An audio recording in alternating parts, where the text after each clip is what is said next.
What's up, everyone? Welcome to Ignite. Woohoo! Friday. How you doing? Good, and you? Good. Got Halloween coming up. Getting excited? Yeah, in fact, well, we're gonna take 1 minute and I'll just show you what Halloween looks like in Brad Korn's world. So let's see here. Oh, I gotta start over. Uh-oh. No, don't go to emergency mode. It's not gonna work because I'm here. That's the rule. Yeah. When you show people stuff on a computer, they freeze. All right,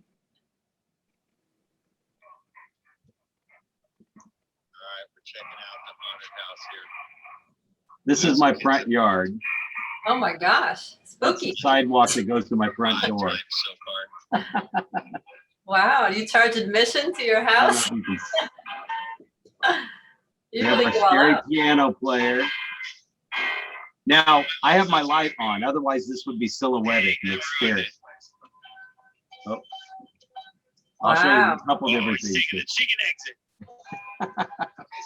So you're a landmark in town. This is super creepy. This girl swings in the tree. What happened? Why aren't you playing? You have to charge admission. Yeah, and then we have the spider hall here. Okay, Ooh, is that you dressed up? Spider hall right now. Yikes. Oh, and then we have the graveyard. Once you make it through all that, oh yeah, this is just fun stuff here. So the kids are going through a whole bunch. Oh, I bet they love it. There's my guys getting electrocuted. Oh, electric chair. Hi. You have this all month or just like this week? You know, we actually start on it. It takes us about a month to put it all together. We start about October 1st and we just keep building it and making things happen. And yeah, I'm kind of a freak like that. This is my Christmas. Right. So lots of fun. And this year we actually took the whole haunted house around the house and turned it into hallways and stuff. Usually we just did it in the side yard. So it's just growing. Anyway, that's my fun for Halloween. So yes, to answer your question, I am so ready for Halloween. Yes, I can tell. How about you? Well, we just have a few pumpkins and mums in front of the house, but we get a lot of trick-or-treaters. So we have to buy a lot of candy because usually we typically get 100 kids. And it's going to be on a Sunday this year. So they'll all be there. You just made me think of a new class I need to teach that's not 100 homes a year. It's how to get regular size candy bars and give away the full size candy bars at Halloween. Which means you just got to sell an extra house or two in October or in September so you can give away full size candy bars. Yes, I heard that kids go to the rich towns to get the full size candies. Like we need more candy. Actually, right now in COVID, I'd say we all need more candy. No, I think we've had too much candy this past year. Yeah. Well, cool. All right, let's get started here. Anything going on in your world that when you saw offers, that you've had situations come up with any offers, or that you've got any coming up that you want to make sure you get out of today's session? Oh, because today's offers. You're like light years ahead of me right now. I'm just beginning. But I do have a question that you had you talked about maybe a few classes ago.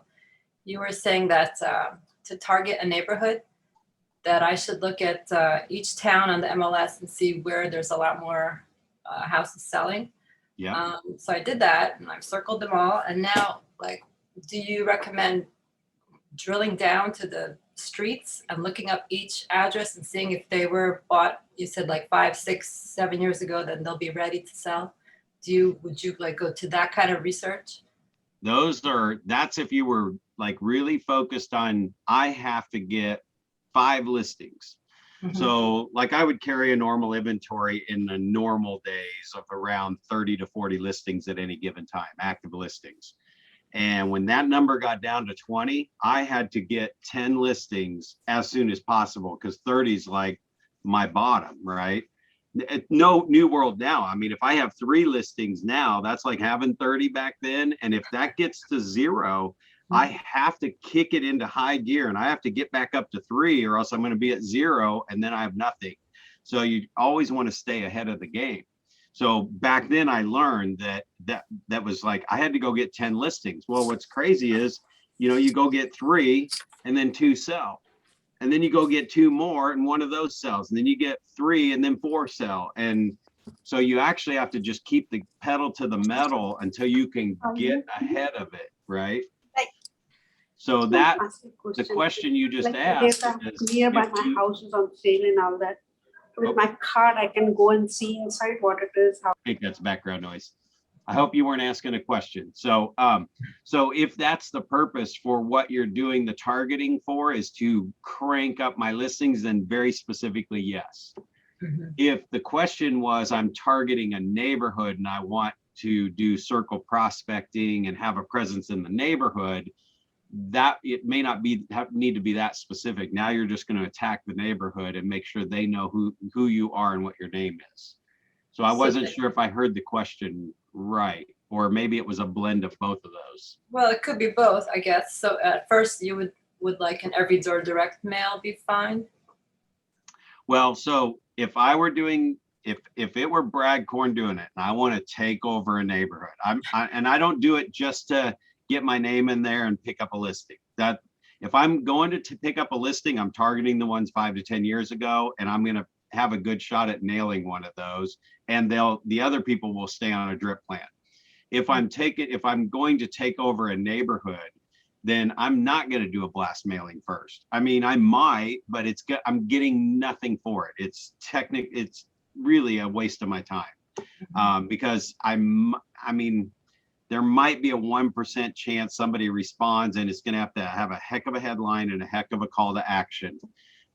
So I might pick up a listing, but what I would do is, if that plan's in place, I'm just going to do a Google map and of the neighborhoods that you're looking at, just to help me be more specific on numbers. How many houses are in those neighborhoods? Do you know? Did you pull that up? I didn't do that. That's another. Yeah. So once I figure out what if I'm doing MLS sales and I find one that has 20 sales in a year in a neighborhood, it probably has about 150 to 200 homes in it, maybe 250. And then I'm going to print off the tax roll for that neighborhood by putting in the subdivision name in the tax search and print those off, because then I've got the addresses with the homeowners' names. Then I can go through, and that becomes like my master list. And then I'm going through and searching for phone numbers through fastpeoplesearch.com, Google, looking on Facebook, see if I can find them, and it says where they live. So you can kind of start piecing the puzzle together. So you have their address and you have their name. Now I'm filling in a phone number. I don't care about the email, because I got to pick up the phone and call them and get them on the phone. But before I do that, I'm probably going to go through the neighborhood and make sure they know who I am, because otherwise I'm just a strange phone call coming through, just like I'm a postcard that's going to end up in the trash. The mass mailing is going to be, and we did talk about this, it's a 6-month to 1-year commitment. So you want to print off the whole year's postcards if you are going to do a blast mailing. Don't just do one. You're just wasting your money. Send me the money you would have spent on the postcards, and I'll get you through some coaching that'll be worth a lot more than what you just spent on that mailing. So you either commit to the whole 12 months and print out all the postcards, because then you have a shot at really getting 1 or 2 listings in there this year. But then you layer in, blow up a Google map and draw just whatever it takes to start at the entrance and walk through the whole neighborhood past every door. Just start knocking on doors.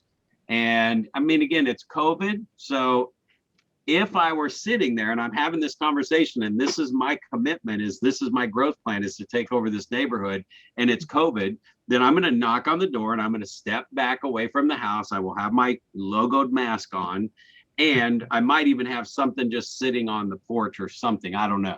But I would at least just step back when the door opens so that they feel safe opening the door if it's COVID. And if not, I'm going to leave something behind and I'm going to go to the next house. And I'm going to do that until 5 people answer the door. We get to talk, and I'm working scripts and just forward family occupation. What do you love about the neighborhood? I sell a lot of homes in here. And I would just like to hear from homeowners what they love about living here. And I'm going to go through that. So now we kind of connect. And then once I connect with 5 people, I'm done for the day. I mean, door knocking's not fun and I wouldn't have fun doing it. But if my commitment is to take that neighborhood over, I'm gonna do it anyway. So I'm gonna do 5 a day. I'm gonna put them in my database, write my notes and do it again tomorrow and go till 5. I'm gonna start at the beginning, skip the houses that answered the door that I connected with, keep knocking on doors until I get 5 more, quit for the day. Go back to the office and do more stuff. Does that make sense?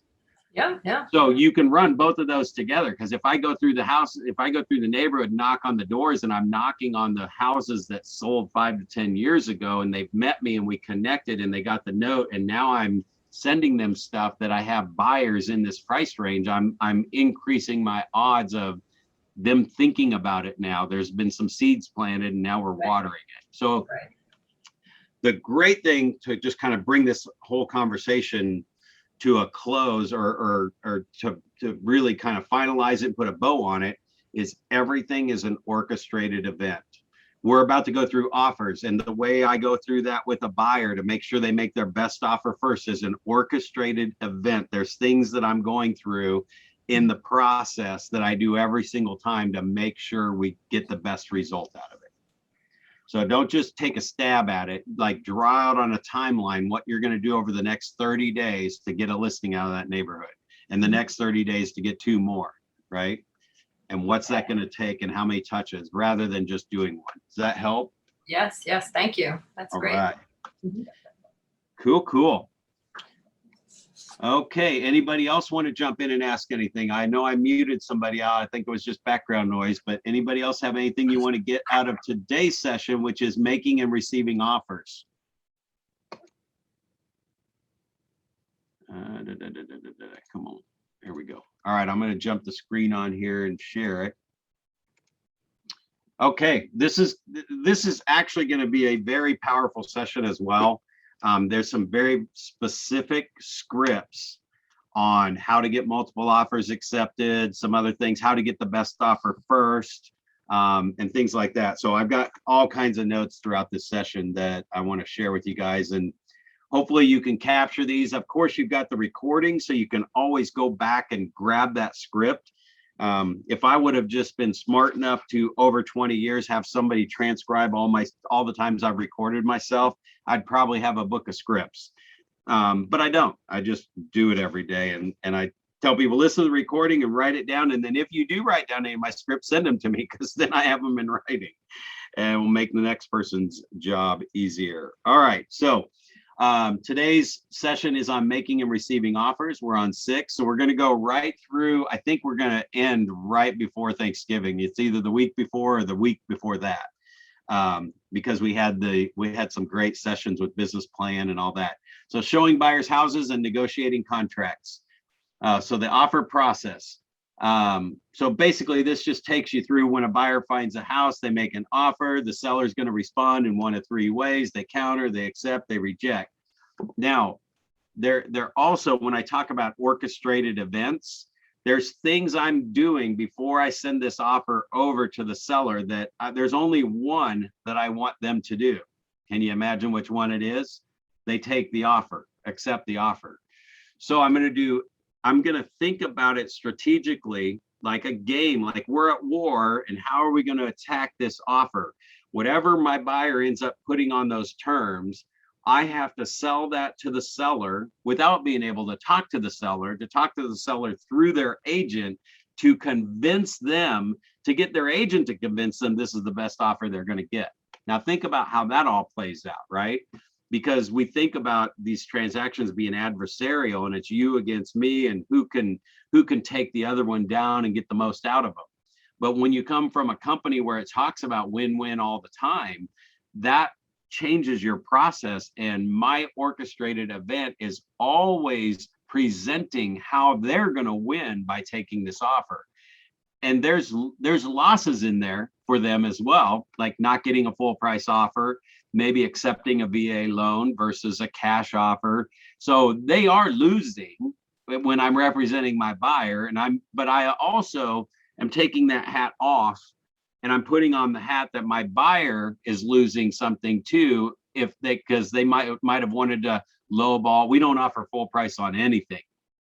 Actually, just closed a deal that, man, this guy is just a hard butt. I mean, he is a hard shell, crusty man. Just every time he talks, you think he's just pissed off at you. And I knew he wasn't, and I knew that was his personality.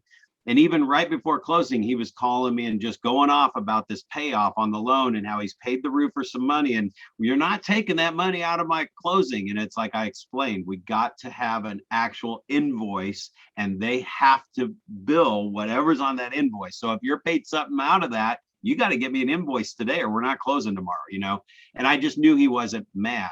But anyway, back to when they were writing their offer, his exact words were, Brad, you know me well enough to know I don't pay full price for anything. So I had to now talk him through what that meant, because if I just let him make a lowball offer, you might not even get the counter offer in today's market, because by the time you drop the offer off and another offer comes in and it's got better terms, you don't get a second chance. So you just heard one of the scripts that I had with him. However, I'm not going to try and convince him that he needs to offer full price. The conversation on getting them to make their best offer, the scripts that I use, if you want to write down things specifically, as I said, here's the only thing I need you to think about. In today's interest rates, as low as they are, even if you were to come in $10,000 low, it's like $20 or $30 a month. So if you're not going to offer full price and you lose the house, is that worth $20 or $30 a month to Donis, his wife, not getting this house? Because she wants this neighborhood bad and they're selling as soon as they hit the market, and their house wasn't on the market yet and they were trying to get it ready. And they just kept missing out. And we were able to get an offer in. We made it non-contingent because their house was finally on the market and we had some interest, but they got their approval from their lender to buy it without selling their house. Now we timed it to where they would be closing the same day they were closing that we did finally get an offer, but it wasn't contingent upon that closing because he could pull his money from a 401k. And see, that right there was part of this conversation to go, if you can qualify without and you write it non-contingent, you probably got a better chance of getting the house, right? Because there are other showings and there's another offer coming in. So we're competing for it. So he did offer full price. He did write it non-contingent and we did get ours accepted. Now, I don't even know if we were the best offer. I think another offer might have been a little bit higher, but the agent knew me well enough to know that it was going to be a smooth transaction. And since we were writing ours non-contingent and ours came in first and it was a good offer, they took it. So these are the different things that can happen. And then once one of these things happen, if they reject the offer, I mean, you really don't get a second chance. If they reject, now in that conversation with the real estate agent, if they were to call me and say, yeah, the seller's just going to reject, my conversation with that agent, and you guys can do the same thing. It doesn't matter if you're experienced or not. Just say, now wait, help me understand this, because if your seller rejects my offer, then they can't sell the house. Is that right? And I just kind of involve them in the conversation. It's like, yeah, they said they didn't like the terms of the offer. So best case scenario, you could counter with the terms that they would accept and bring me back a counter offer. Wouldn't you do that? So they at least have a chance to sell the house. Because in a rejection mode, we're talking about there's not another offer there I'm competing with. That's not, I mean, there's other offers being accepted, but when they just reject it out of the blue, and it will happen to you, that you say, so they can't sell the house if they don't counter offer. What if they counter offer and my buyers decide to take it and the house is sold? I mean, wouldn't that be what the seller would want? So now they're going to be like, yeah, that actually makes sense. Let me call my seller, and they'll get a counter offer. And if they even come back again, I'll say, you know what, counter me something ridiculous, like go over asking price. Just your seller can't sell the house if you don't bring back a counter offer. If we've made them mad, then overshoot it and let me take it back to my buyer. And then they have the choice to either sell the house or not, right? So you could end up in the same exact spot by just rejecting it, but you could end up selling the house if you get me back the counter. Now, the reason I even say that is I've never had a counter offer come back over asking price. what happens is they sit down and they calm down and they remove their emotions for a minute and say, all right, if you're going to force me to do a counteroffer, then here's my bottom dollar. Sometimes that's not even asking price, you guys. So that's just in most situations where people were coming in low, things like that. Now, on the other side, when they counteroffer, when that counteroffer comes back, I now have to take my hat off and put on my hat to convince the buyer that this is the best they're going to get, that this house made the list and that they took the time to sit down and write the offer, that this is the house you want and this is a really good price for the house. It doesn't mean that I'm saying that it's a good price, because value on the house is on them. What I'm explaining is from the offer that you originally had to the counter offer that we have today. And in your guys's market, it could be $20,000, right? So if it's $2 to $3 per thousand, then it's going to be for 100. I got to do my math. So if it's $2 per thousand and they counter $10,000, that's $20. Is that right? And if they counter $20,000, that's $30 a month or $40 a month, something like that. So that's what you need to come back to the buyer and say, we're really talking about $30 a month, and you get the house that you really, out of all the houses we've seen, you get the house that you're really willing to make an offer on. So is it worth not getting that $30? Another script on offers, and I know I'm just on the process now, so we're already covering some scripts, but as I'm triggering, I'm just having the conversation around it, and these will probably show up as we go through, but I'll probably think of some other scripts too.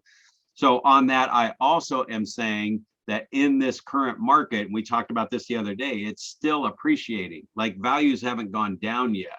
So even though this might be $20 more a month, and I'm never talking indefinites, I'm just saying that if I were going to do that, I would do it now, not when the market's coming back down, right?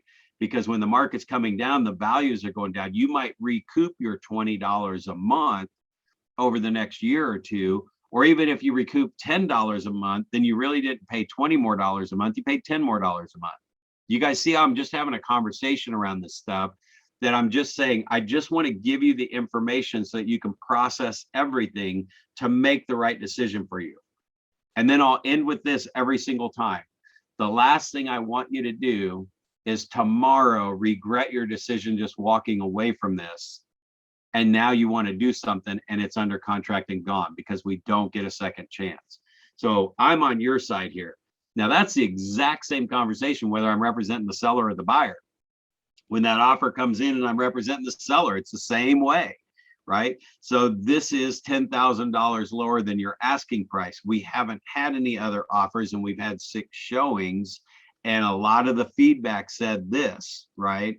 So, I mean, in a week we were going to drop the price anyway. So now we're close to where this offer is, and you guys might even do another price drop beyond that, because if we were close enough to what it's really going to sell for, we would have gotten offers. So even if we drop the price a little bit, we still may not be at the offer price. It might be the next one down. So you got to take all that into consideration, and knowing that it's done now and you could take advantage of your buy side in the current interest rates now, that would be a plus for you, wouldn't it? And so it's and I know I make this sound so simple. I'm just throwing these questions and just it's all bold stuff, and it's going through bold. I think I've been through bold 12 times or something like that. So it's just hearing that. Wouldn't you agree? You know, all those little scripts that you pick up, and those work in your favor as well. Any questions about any of the scripts that I said, or do I need to go through anything again? Okay, good stuff so far. All right, off the chart stuff. Getting some great scripts. Great. Now we just need to get you out there using them, writing some offers. All right. So preparing the offers. I guess I need to catch up in my notes.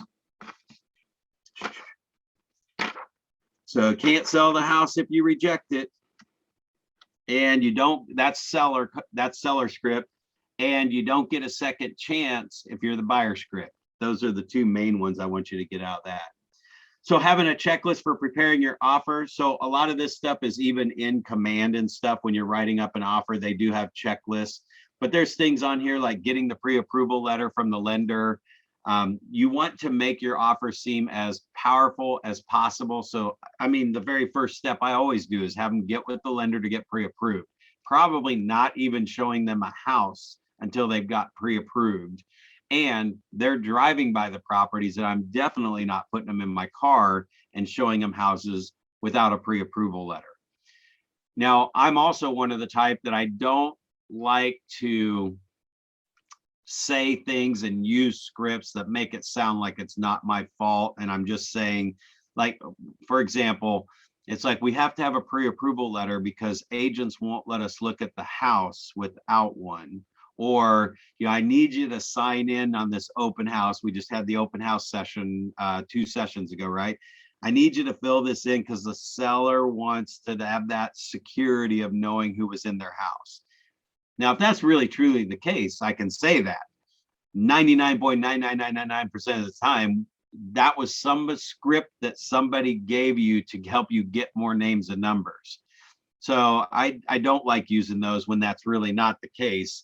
So I don't, you know, say, hey, you have to get a pre-approval letter.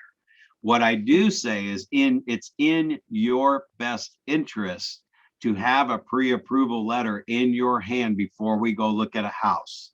Because this market moves so fast, if that ends up being your dream home and we haven't started this part of the process, you could lose out on it simply because you don't have that letter. You could be heads up with somebody, you could even be a little better offer.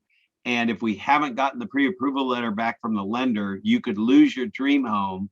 Oh, and have you heard this one before? And you might not get a second chance. You won't get a second chance on this property if you miss out on it. So my job is to make sure I give you all the information and get all the stuff we need so you have a great experience, you get the best opportunities, and you don't miss out on anything. And we make your offer as strong as possible so you don't miss out. Do I have an open mic for a question from somebody? Okay. All right. So the CMA. Again, if they've signed the buyer agency, if you got them in for the consultation to tell them how to take advantage of the current market conditions, this is script, by the way, scripting, take advantage of the current market conditions, and you're going to show them how to do that. By the way, this form allows me to do that, and they signed the buyer agency. Now I really can do the CMA, right? And there are scripts, if somebody doesn't want to sign one, you can go into, there are just things when we get to writing the offer that I can do more stuff for you and suggest things that you want to see and review when I represent you.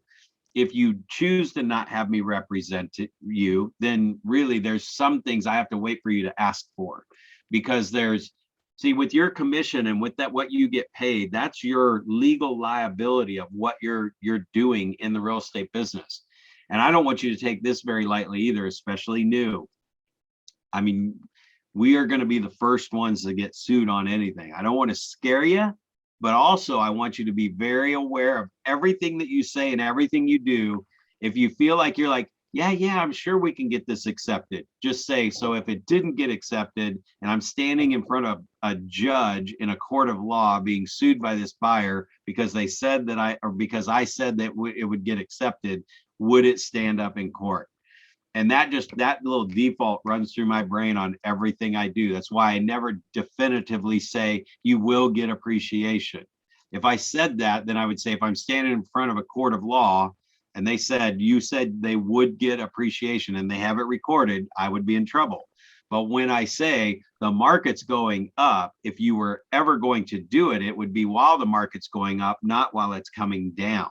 That I can stand in front of a judge all day long. You can play that recording back as many times as you want. And I was just explaining all the options and the market conditions. So reviewing tax, see, I always pull up tax records. I always know if there's past history on the property, what it sold for last. I sometimes know what they paid for it. I have some friends in our lake neighborhood here called me yesterday. One just hit the market on the lakefront and we want to see it right away. I pulled up the tax record. So in 2017, they paid $320,000 for this house. I know they've done remodeling on it, but the current asking price is $925. That's $600,000 appreciation in 5 years, 4 years, 4 years. That's insane, right? But everything on the lakefront is going for over 850 now. Even the old little houses end up selling for 850 around here. But here's the thing. So I am representing, well, I don't have a buyer's agency sign with them because they're really good friends of ours and they haven't signed anything yet. But I said that one's going to be 925. Then she said, we definitely need to see it because they're talking to a builder and they're already at $1.2 million for a newer house on the water. So we definitely need to see it. So I'm not necessarily going to cover that 320 that it sold for in 2017. Couple reasons why. If I told her it sold for that, then she's going to be like, well, they shouldn't give more than 500,000 for it. Well, they're not going to sell it to her for 500,000. And if she wants the house, I don't want her to miss out on it. And I know what the values of everything that are selling, and this house would definitely be 900,000 if it were compared to the other houses that we've watched sell for 850. So the value is definitely there, and the value is what it's worth to her. And what the price they paid for it, I have no idea what the condition it was in, and I don't need to do the research on that. All I have to do is do the current CMA market analysis on lakefront properties around the lake and show her what they sold for. Now, if she flat out asked me, what did they buy it for? I would tell her, and then I would explain why it doesn't really matter what they paid for it. Do you want the house or not? Right? Because somebody else is going to buy it and you're going to be competing for it. So it's still $250,000 less than the one they're getting the bid on. And she is $250,000 out, or $200,000 out of budget at the moment for her to justify building this new house. So it could be the perfect house for her. I'm not going to take that away from her. Does that all make sense? So anyway, I mean, that's not telling you definitively when you say this and when you say that, but just you're representing the buyer to get them the house at the price they feel it's worth. And if I thought it was overpriced, like let's just say everything's selling for 600,000 and they want 925 and they paid 320 for it, I can still have all that information and I can share that with her. I can say, you know, here's all the sales. They're 600, 625, 650 is like the highest I can find. And these people are asking 925. Now, the question is, how bad do you want that house? Because they're not going to take 600,000. So you're going to have to decide if you wanted to offer them 925 and make sure you get it in a competing bid situation.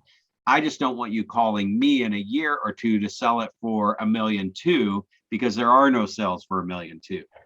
Now, that's not the conversation on that particular one, but I have had that conversation many times.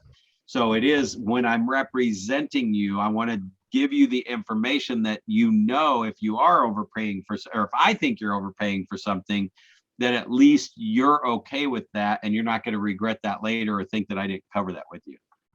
So let me just kind of stop there for a second, see if anybody has any questions about any of this. Yes. Oh, that's just background. Anybody need any clarity, or is this okay? Is this good information? Okay. All right. So writing the offer.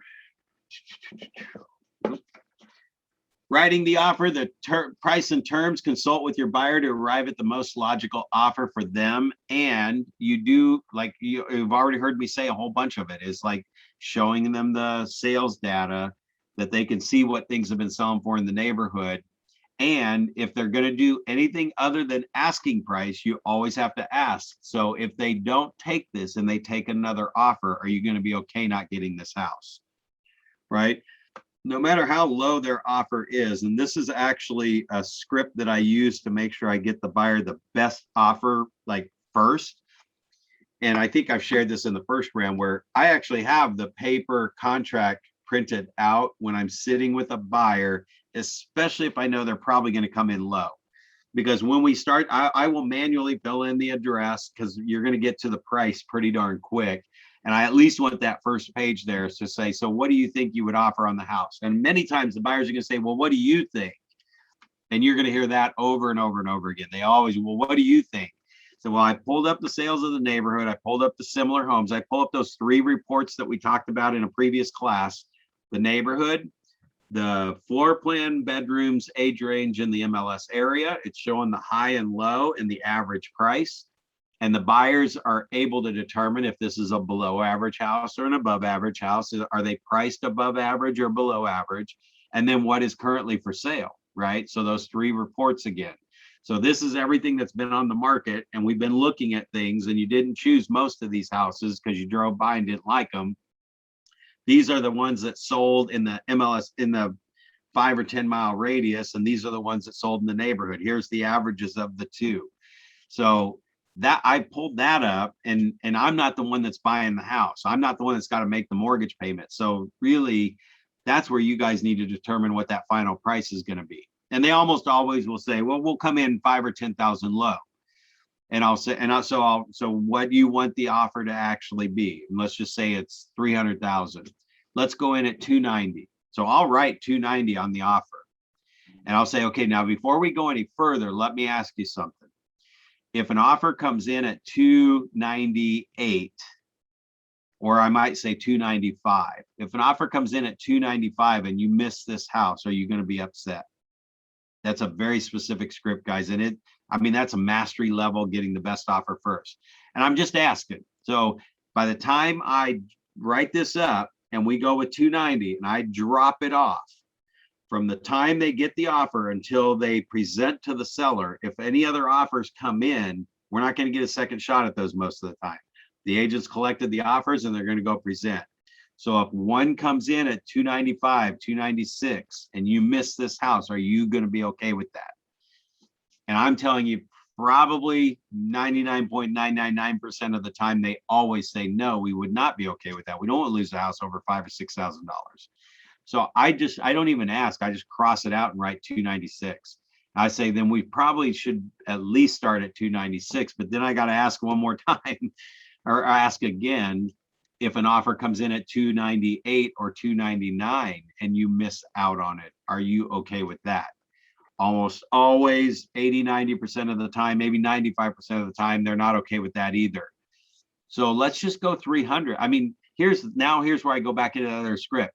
The difference here is only about $20 a month. So really, you don't want to lose the house over $20 a month. And that's usually when I get to the point where I say, so if an offer comes in at full asking price and another offer comes in 3,000 over, are you going to be okay losing the house? And usually the third time is where one of them absolutely, if not both of them, are saying, no, it's not worth that. And it's like, okay, so what just happened is I eliminated me being the reason they didn't get the house. And the fault, before I used this script, before I knew this existed and tweaked it just like a little bit to get to where it is today, I was always the one to blame. Something fishy was going on, or the buyers just disappear and never call me back. Or, I mean, so much of that happened because it just seems something just, they probably had their own deal going or something like that. Whatever goes on in their head, they want somebody to blame. This takes me completely out of the blame. Now, it may not take the other agent out of the blame, and I'm not going to play into it too much, but sometimes I might know, hey, I had no control of what happened on the other side, other than I did everything I always do to get that offer accepted most of the time. So if they had their own buyer and they reduced their commission and sold it to one of their own buyers, there's just no way to control that other than if you would have been willing to pay more than you wanted to pay, right? If you wanted to pay $310,000 for it, you could have got it. So anyway, it just takes us out of that equation. You guys like that script? Is that good? And use it for real, because it's taking you out of the decision making and it's putting them in the seat to decide what they're willing to do. Okay, and then like earnest money too, that's another script. When you're getting ready to fill in the earnest money, whatever the norm is for your market, always explain. Now, earnest money, and this is going to sound crazy to you guys, but Kansas City, our earnest money checks are either $500 or $1,000. You guys probably have what, 1% of the purchase price, or what does your earnest money usually end up being, or do you know? I don't know the usual, but it's a lot more than that. Yeah. So Missouri, if it's $500 or $1,000. So if I've got somebody that really wants a house, and I just had a buyer with this 2 weeks ago, and she's writing an offer, and it's an older lady, and she has the money to put her 20% down. And so I was trying to explain to her, the normal is 500 to 1,000, because she's nervous about writing that check and thinks she's going to lose it. You can't lose it. There's too many loopholes, and I'm representing you. I'll let you know when those loopholes are closing so that you can get out legally and get your earnest money back. But you can't lose it unless you just don't show up for closing and we're outside of our loopholes. That's the only time you're going to lose it. But I explained to her, I said, with the other offers that we've missed out on, you can write the earnest money for more. You're putting down 20%. So you could write your check as big as you want, and it's just prepaying that down payment that you're going to come to closing with anyway when you get that final number. So typical is 500 or 1,000, right? So anything over that just shows the seller that you are more earnest than anybody else. And then I go into a story and I say, I've actually had a buyer that wrote a check for $30,000 earnest money, because they were putting 50 down anyway, and they wanted the house, and it was a cash deal, and they were buying it as is. So they were like, can't we just put our down payment down now? I said, yep. We beat out probably 5 other offers on that property, and we weren't the highest priced offer, but the seller saw a check for $30,000 on the front page, this was old school, paper clip to the front of the offer, right? And I would definitely take a picture of that and make that the first page of my PDF if I'm sending an offer. Remember when I said it's an orchestrated event, and I want to make the seller feel like they're getting the best offer they can get. So somebody willing to write a $30,000 earnest check, I'm putting that right at the front. And that's the first thing they're going to see before they see that the price may or may not be asking price or what the rest of the terms are. So, and the seller doesn't get it. I mean, that's what's crazy about the whole earnest money thing. The seller doesn't even get the money. It goes to the title company, but they see $30,000. This person's writing a check for $30,000. Heck yeah, I'm taking that one. So you guys can see how that works in some of your negotiations. So if you haven't created an offer in Command and you haven't written one yet, depending on how your office has it set up, which I'm sure your guys would have it set up as like ours. I mean, it is a process you need to go through. So go to your Command training or your broker or your PC or whatever, where they're just showing you how to set up an offer. And this part stinks because when you're first getting started, I mean, you might be writing one offer every 2 months, and unless you're doing your 5 a day and you're making your calls and writing your notes, you're going to get out of that pool really quick. But you don't write enough offers to know where everything is when it's time to write an offer. So I can literally start an offer, fill it all in, have it autofill the stuff. I know what needs to be in there. I know what stuff needs to be in there because I do it every month, like 10 times. That I can literally do an offer in the car while we're at a restaurant waiting for food and get it all done. Now, I don't like to do it on mobile. I have to wear glasses for everything, and it's not as friendly. It's almost like I'll wait until I get home, and I'll take 10, maybe 20 minutes, 15, 20 minutes to just have it completely done, sent off for signatures and everything. I don't think it's 20 minutes. It's probably 10 minutes to write an offer real quick. So my wife might be even waiting for us to go to dinner, and she's like, all right, I'm ready to go. Okay, almost done. I'll start an offer right then. And I'll crank it out. And yeah, I'm that husband that's like, come on, let's go. And I'm 5 minutes later than I'm supposed to be, but I can do it that fast and get that offer in place. I'll give you guys a little tip on my .loop stuff. Whenever I'm sending things through email, there's a lot of disclosures that we'll dump in there. If you have affiliated business disclosures, I don't know if you guys have lead paint disclosures, you got all these disclosures. So when I create my document folder, you got all the buyer agency stuff too, that if you get the buyer agency signed along with those, some of those are already done, but I will send them the buyer agency stuff, that all the amendments and addendums and disclosures first. And I'll put in the notes, I'm sending you these first to see how it goes with getting through and signing it, and make sure before I send the offer. I don't want the offer to be buried in a whole bunch of other documents. I also I don't usually want the offer to be the first thing they see. I want that to be after they've gone through the process of signing these disclosures and all this other stuff. It's just going to be easier for them to click and sign the buyer agency and all that other stuff. So even though I don't not cover it, I put the meat last and or send it separate. So I'll send them all the disclosures. Once this comes back and I know that it went smooth for you and you figured it out, then I'll send you the actual contract and the meat of the offer. And that's the offer and the price and terms and all that. Second thing I'll tell you on .loop, there's a few things that are my system. I always click the attachment box. So just make a note, always click the attachment box. And then in the notes, it's a script. In fact, it's saved in an email and I just pull up command, offer, script, copy, paste.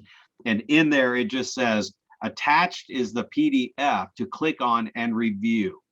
So review the terms, review the documents.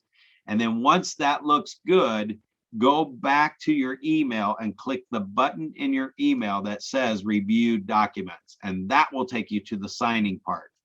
Now, the reason I do that is because if they click on the button and then you don't send the attachment, it just automatically starts taking them to the signature spots and they're scrolling and you're making their whole experience like very rough. Going through a contract when you are like a D personality or a C personality, you want to read it and it jumps 3 pages down to where the next signature line is, it makes it very tough for them to absorb everything. So I say, click on the attached PDF, review everything that way. Now what they do is they're like, it's not letting me sign. It's don't click on the PDF, go back to your email and click the button that says quotations, review documents, and that takes you to the signing. Now that 99% of the time they figure it out and it's smooth since I started putting that note in there. And then I also say, and these are all the extra, I call them fluffy documents that just disclose everything that we need to do to comply with the state and our office. So read through those on the PDF. And once you've read through those, if you have any questions, call me or text me and we'll talk about it. If not, then go back to your email and click the button and sign them. Once I get those back from you, I will send you the full offer. And I do the same thing again. Second thing I do, that's part of my system. Everything we do through .loop, whether it's DocuSign, .loop, whatever online platform, always download a PDF copy and send it through your regular email. If you're presenting an offer or sending it to your buyers or whoever, I always say download the PDF to our computer, attach that. So like in my .loop or DocuSign, whatever you use, I'll click the documents. Like I don't put the net sheet for my seller in the offer. I just put the offer, everything that the co-op agent would need, download that as a PDF and I save that as the co-op agent's copies. My client's going to get a different set. I'm going to add in the net sheet and some other stuff and they're going to the client copy of the offer. So I always send those out in my regular email as well with just the PDF. And then I might put in there, look for the .loop email from me to sign everything. So that way, if they are having .loop issues, at least they got it in the PDF. We can get through the hardest part of them reviewing it, figuring out what questions they have. So it's really pretty simple in Command. Once you do it a few times, man, it goes fast, right? So anyway, cover letter. I always write a letter. I have templates. I don't know if I put those on our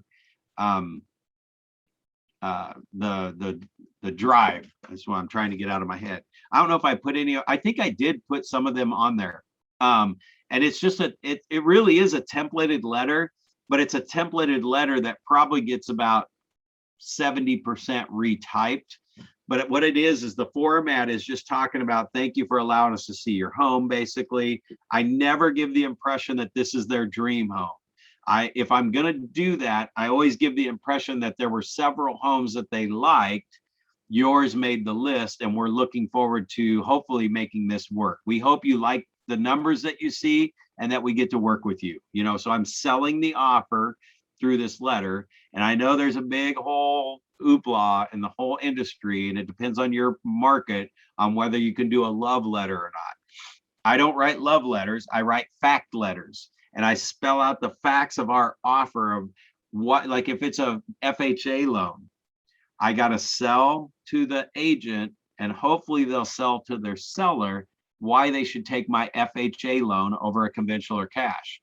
And I won't even address the conventional or cash, but in my letter, I would tweak that to say, and this buyer is a solid buyer, pre-approved. They have enough money to put down, and they're pre-qualified on their FHA loan, which is better than accepting a VA loan. So I'm going to beat up the VA guy, sorry, but I'm not even going to talk about the conventional or cash. I may talk about the strength of my buyer's approval that could be better than some people that might be just trying to throw you an offer in cash or conventional, but I won't talk about the cash or conventional. I'll just say these buyers are solid. And I've done that with a VA buyer where in the letter, we were VA. And I said, this buyer is super strong. His credit score is super high and he has money. So it's a solid deal. And he's just a vet that would like to take advantage of his VA loan. That letter got a call back from the agent who said, and I think I've shared this story with you guys in the past. He said, I have multiple offers and yours isn't the best offer and it's VA. Can you go conventional? Because I would rather work with you than the other agent that's got the offer in. So you can tell right there, that agent was not easy to work with, maybe has co-opted with them on other deals before, maybe has a bad attitude, maybe it's too competitive. And that agent knew that Brad Korn shares everything. I'm the nice guy. Everybody loves me because I sell real estate. I want my co-op agents to love me as much as like that, to feel like I'm working for them and that we're friends and we're going to make this deal work, you know, the win-win mentality. So those letters always go through the facts, pointing out the positive features of our offer.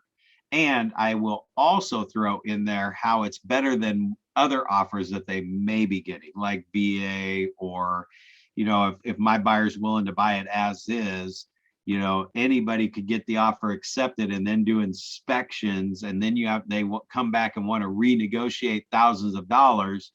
My buyer is willing to take it as is and not even do inspections. I would definitely sell that in a cover letter. So the cover letter is kind of what I want the agent to talk to the seller about. So the way I write it, there's no reason for them to not show it, you know, because I'm not just talking about lovey-dovey and they're like, I'm not going to show that. I also put at the bottom of the letter, P.S.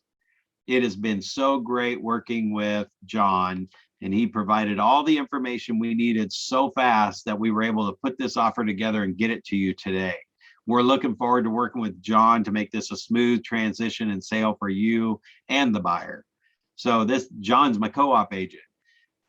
John's going to make sure they see that. When he sees the PS, he's going to show them that, because most sellers and most agents are kind of button heads and they're mad and they didn't really do anything to justify this. So they're going to make sure I show them the letter. That is one of the biggest tricks that I learned. So even in this controversial love letter land that we're in, even coming down from NAR, National Association of Realtors, I still do those letters and with the PS, and they get shown. So, and even if they don't show it, I actually did give the agent the information they can relay with the offer. Now, if they're just a total jerk and they think they know everything, none of this matters, but that's no worse than sending it without it, right? So it's just a Word template that's set up. I will just open up the letter and I'll read through it. A lot of this stuff I keep the same, change the name, change the property address. And then when it gets to the finance section from the last one that I save every one of them in these letters.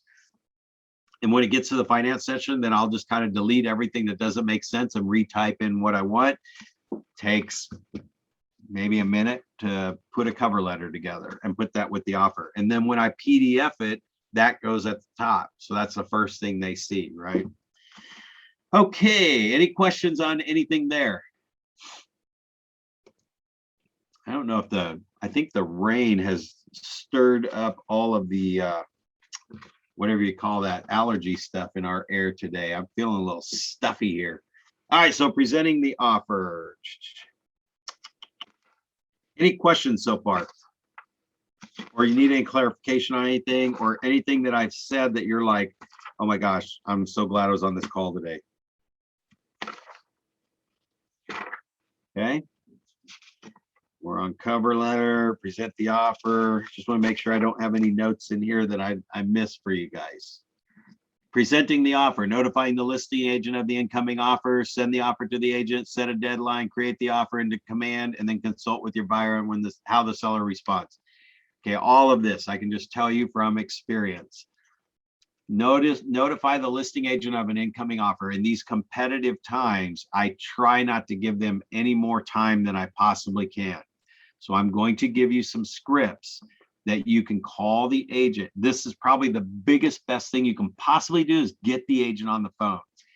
Now, I know agents don't always answer the phone, so sometimes you're doing it by email, whatever, but I'm probably not going to give them the tip that I actually have an offer in hand that I wrote with my buyer until I can find out when they plan to meet with the seller. And that's just simply either I will call them and go, hey, I've got somebody really interested in XYZ Street. I don't know if you have any offers on it yet, which I'm feeling them out to know if we're competing now, and we got to go change our offer and make it better, or at least let the buyer know, hey, I know there's another offer. I don't know what the terms are, but just know that whatever offer we have, once it goes in, that's it. You don't get a second chance. Heard that again, right? Don't get a second chance. But I will call the agent and say, I don't know if you have any other offers or not. And if you did get an offer and it was a great offer, when would you be able to present it to the seller? When will you be getting with the seller to present it? So that one just happened a couple weeks ago. Everything's probably a couple weeks ago, and it could have been 3 weeks ago. It could have been 5 weeks ago. It could have been yesterday, because we're just processing stuff all the time, right? But and they said, well, the seller's not going to look at anything till Sunday, and this was Friday. Okay, my buyer's ready to write the offer. I mean, it's written. So I said, if they got a crazy awesome offer, are they going to look at anything before Sunday? Is there any chance they would look at anything before Sunday?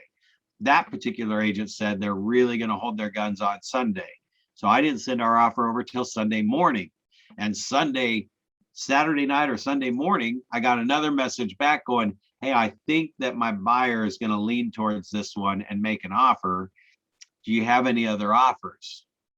So now I'm the last one coming in, and I've got extra information that I'm not waiting for them to maybe come back and tell me later and deciding if we needed to change the offer or not. Now on that particular one, we sent it over we went 5,000 over asking price and asked for $5,000 in closing costs. So we won the bid, we won the offer, but they still countered ours back and said, we're a little concerned about the appraisal, right?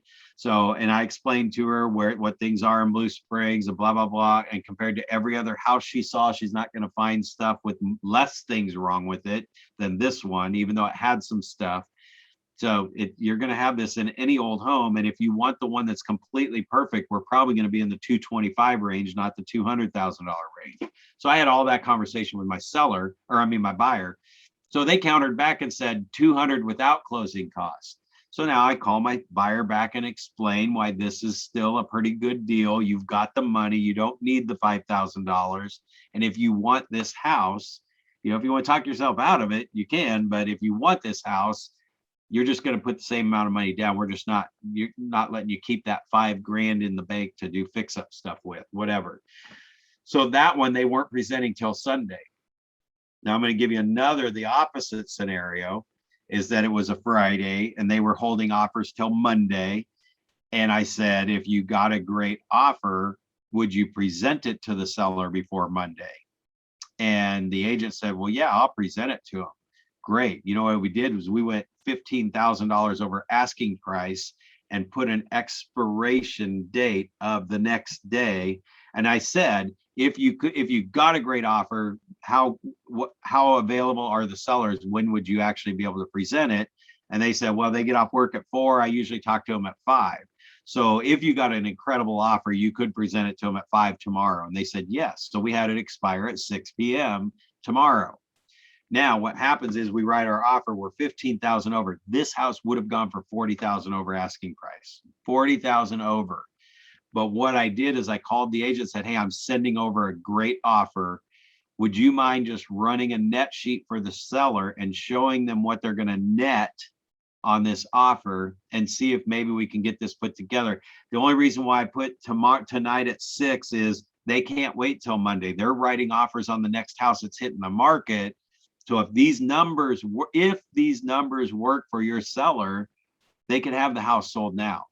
And I'm telling you what, I bet you there was half a dozen agents. Now they're not mad at me because nobody says, oh, Brad Korn got his offer in and made me take it over before we presented. But I'm telling you, there were half a dozen agents that were waiting for Monday and they missed out.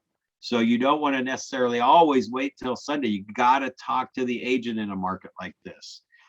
So notifying the agent, I always make it sound like, you know, they've been looking at houses. This one they're leaning towards. So is there anything you can give me that would make it just lock in the deal for us or whatever? I'll fish out information from them that way.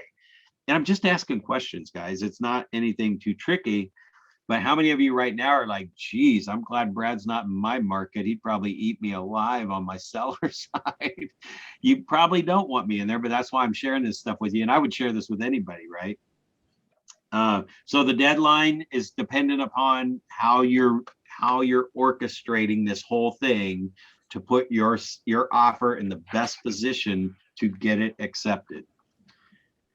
All right, and then I always tell the sellers now, once it goes to them, this expiration date doesn't really mean anything. I mean, all it does mean is that if their agent is not getting with them or they're not responding and I can't get an answer to what's going on and our deadline is up, it means you can just cancel the contract. Oh, well, we want the house.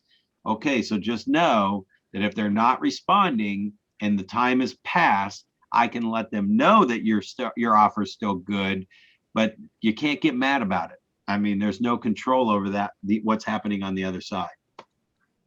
So we don't really role model offers. I mean, I think I'm giving you guys some scripts and real world situations. So as much as I don't like to have you listen to role play, I like you to play in role play. I hope that you guys are grabbing partners. And man, I'm telling you what, if anybody's on this, anybody in the Ignite group, if you could get together and go, oh my gosh, the scripts were amazing today, I'd love to share them with you. Somebody who's been coming regularly that's not here today, that's in your office, or you guys are teaming up in these little pods. If you would meet with people after Ignite and say, let's go through some of the stuff that Brad talked about. Let's just walk through some of those scripts and see what it sounds like when I use it. You're going to get so much more out of this class. Like that's really internalizing a little bit so you could at least halfway use it rather than reaction mode. Like, oh my gosh, they want to write an offer. What do I do now? And not knowing what to do. So anyway, the reviewing the offer, again, on Dotloop, it's easy. You put the address in once and it dumps them in the fields. Just making sure that when you submit an offer, especially in this market, make sure every single blank is filled in, make sure everything's complete, make sure the numbers look right, because sometimes we get moving 1,000 miles an hour and we do things wrong. I did that once on a net sheet for a seller, that the offer that came in was asking for $5,800 in closing cost on one page and $5,600 in closing cost on another page. And they ended up getting almost $12,000 in closing costs. When I just saw the 5,000 and the 5,000, I was moving real fast. I created the net sheet for my seller, ran the net sheet, showed him the 5,800 or 5,600, whichever one of those numbers I saw last, ran it and said, you're going to net $6,000 when you sell this house. Well, they really netted zero. So that ended up costing me my commission because the seller made the decision based on the net. So, and that was my fault for rushing through the offer. So just make sure you review it, go through it. If you submit offers that are not complete and there's competing offers and you're competing against Brad Korn, and I've completed everything, every little field that I see gets missed all the time, it's showing the agent that I'm a more solid offer. In fact, in my letter, it will say, been doing this for 30 years. We've crossed paths a lot. The offer is going to be a sign of how smooth this transaction is going to go. It's complete because we have built in all the things we kept missing. We kept adding those to our system to make sure that those things don't get missed. And that agent knows, all right, this is the solid agent that I want to work with. All right, we're really just about done. So Presenting the offer. I mean, we've already gone through all this stuff, notifying the seller, update the CMA, present the offer. And what I do is I will run net sheets on every offer. And I have the template on the Google Drive. There's a template on there that's a spreadsheet. So you have to maybe adjust some of the things in there, but it'll give you an idea. You could probably tweak some of that. There's formulas in there. So that once I put the purchase price in and I put the loan payoff in and I put my commission in, it calculates the commission automatically. It takes everything, all the costs, and adds them up and shows the net at the end of the day. Some of the title company fees are just guesses, and they would be totally different in your market. You might have a sales tax on the sale price of the home. You would need to add that line. But if you just plug in a purchase price and plug in paying off a $50,000 loan and plug in 7% for a seller, or 6% if you charge 6%, and then just see what it looks like, you'll see how that spreadsheet works. But I take that with me to every single listing appointment, and then I run it on every single offer that we receive, unless we get a dozen offers. If 3 offers are significantly higher than the other 8, I'm not going to run net sheets on all of them. I mean, if they're 100,000 or 50,000 or 20,000 less than these 3, I will run net sheets on the top 3 offers until it just gets stupid that I know the seller's not going to take it. Now I will bring all those offers, say we've also got these. This one is 20,000 less and it's VA. This one is this. I didn't run net sheets on those because these are the nets that are probably the offers you're going to take. I don't run god awful spreadsheets on 20 and 30 offers and spend an hour calculating everything in. That just doesn't even make sense to me, but I know people do that. So I just run my one net sheet. I put it as a cover sheet on every offer. And I even tell the seller, now I'm going to walk through the net sheet. These are the numbers that are in the offer. I'll go through the offer, but I just want to walk through the basics. Here's their purchase price, what they're offering. Here's your payoff of your loan. There's all your costs to sell it. You're going to get a check for this at the end of the day. And what you need to ask yourself is, if I handed you a check with that amount on it right now, would you be okay with that?